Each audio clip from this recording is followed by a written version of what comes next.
दिनैहाय जे दिनैनि दिना जे मोनसे गोथार सान, बियो गोथार सान हिसाबै दिनै जे मोनसे बियो मुलुगनां आबहावा सान। दा बे मुलुगनां आबहावा सानजोंहाय लोब्बा लाखिनानैहाय दिनै रामफलबिल दख'रा दुलाराय बर' फरायसा आफादा नैबे नेहुरु भकेसनेल हाइ स्कुल गसाइनसिना बे फरायसालिनि जे सिङावहाय जे दिनै रामफलबिल दख'रा दुलाराय बर' फरायसा आफादा 50थासो बिफां गायनाय जे मोनसे जोङो बे हाबाफारि लादों। दा दिनै दुलाराय बर' फरायसा आफादा जे जोङो समाजनि गुबुन गुबुन बिथिं बेफोरजों लोब्बा लाखिनानैहाय जे जोङो गोबां हाबाफारिफोर मावबोदों। मालाबा जोङो हारिमु बिथिंखौ लानानै खामानि मावो, मालाबा जोङो जोंनि समाज फोसाबनायनि खामानि मावदों, जोङो सोलोंथाइ बिथिंखौ नोजोर होनानै खामानि मावदों।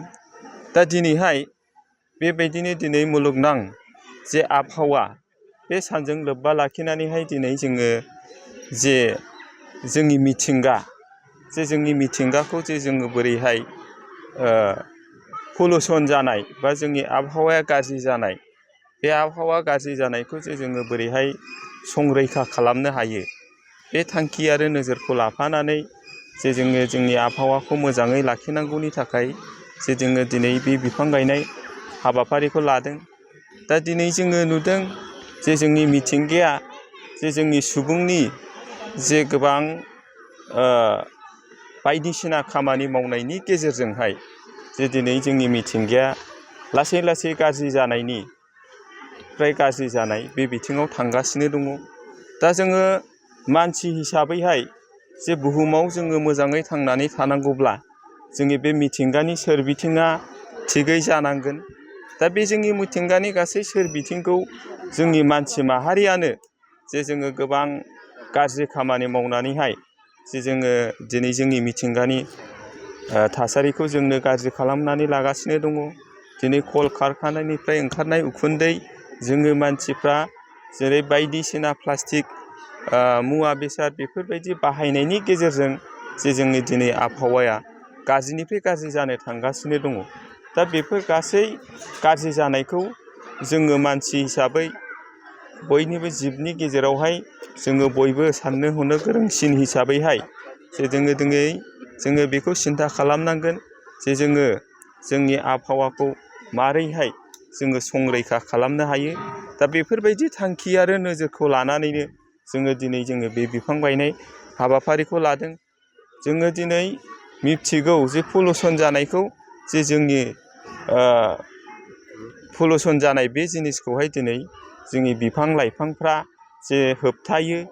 बे पलुसन जानायनिफ्राय जोंनो जिब जुनारखौ जे थांनानै थानायावहाय जोंनो माखासे जे जिब जुनारफोरनि जोङो अक्सिजेन जगायनाय बेफोरबायदि हाबाफारिखौ खामानिखौ जोंनि बिफांफ्रानो जोंनो होयो।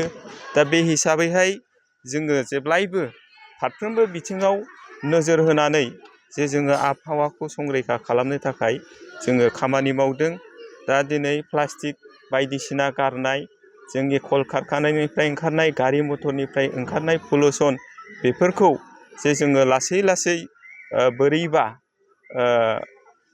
बाहायनायखौ माने एसे बयबो सिनसियार हिसाबै बाहायलायनानै जे जोङो आबहावाखौ मोजाङै संरैखा खालामनो हायो। बेनि थाखाय जोङो उननि समावहाय जे हाबाफारि लानानै जे जोङो खामानि मावनो थाखाय जुजिलांगोन। दा बेखिनिखौनो आङो बुंबाय। दिनैनि जे बे हाबाफारि, बे हाबाफारियाव जोङो बिफां गायजेनग्रा आलासि हिसाबैहाय जोङो क'क्राझार जिल्ला बर' थुनलाइ आफादनि आफादगिरि सार बिजेल कुमार बसुमतारी, जे बिथांखौहाय जोङो बिफां गायजेनगिरि हिसाबै जोङो दिनै लिंनानै लाबोदों। दा बिथाङाहाय जे जोंनि गेजेराव दिनै बे बिफां गायनाय हाबाफारिखौ फांसे बिफां गायजेननायनि गेजेरजों बिथाङा दिनै हाबाफारिखौ जोंनो जागायनानै होबाय। बेजों लोगोसे जोंनि रामफलबिल दख'रानि सिङाव थानाय नांजाब आफादफोर जेरै ट्राइबेल संघ, बर' समाज, प्राइमारि बर' थुनलाइ आफाद, जोंनि आबोब, बिनि गासै आफादगिरि नेहाथारि आरो बिथांमोननि गासै मावथिफारिया जे बिथांमोनहाबो बे हाबाफारियाव बाहागो लानानै दिनै जोंखौ मदद होबाय। आरो आं आसा खालामदों जे दिनै जोङो जे थांखि आरो नोजोरखौ लानानै जे हाबाफारिखौ लादोंमोन बे हाबाफारिया जाफुंबाय होननानै आङो सानो।